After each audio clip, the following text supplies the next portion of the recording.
Bago pa man naglandfall ang bagyong Glenda sa Legazpi City kahapon, mahigit 300,000 tao mula sa probinsya ng Albay ang maagang nagsilikas bilang paghahanda.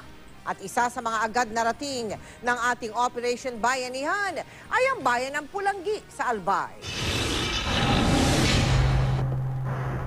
Sa kabila ng pabugso-bugsong ulan dulot ng bagyong Glenda, 14 na oras na bumiyahe ang Kapuso team mula Maynila patungong probinsya ng Albay.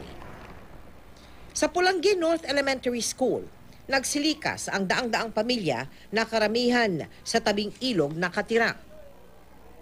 Agad tayo nakapamahagi ng relief goods para sa 300 pamilya mula sa iba't ibang barangay. Nagpapasalamat po kami kasi kayo pa lang po ang Kapuso Foundation. Gusto po namin magpasalamat kasi kayo pa lang po ang nagbigay ng tulong sa amin. Sa pagsapit ng gabi, lalong lumakas ang hangin. Pero hindi natinag ang Kapuso team sa pag-iikot sa mga evacuation center para makapaghatid ng tulong. Maya-maya pa, nagsimula ng humagupit ang bagyo. Kinakabahan po, nervyos, kasi malakas yung hangin. Sa tindi ng hangin, maging ang sasakyan ng GMA Kapuso team napuruhan sa nagsiliparang yero at kahoy.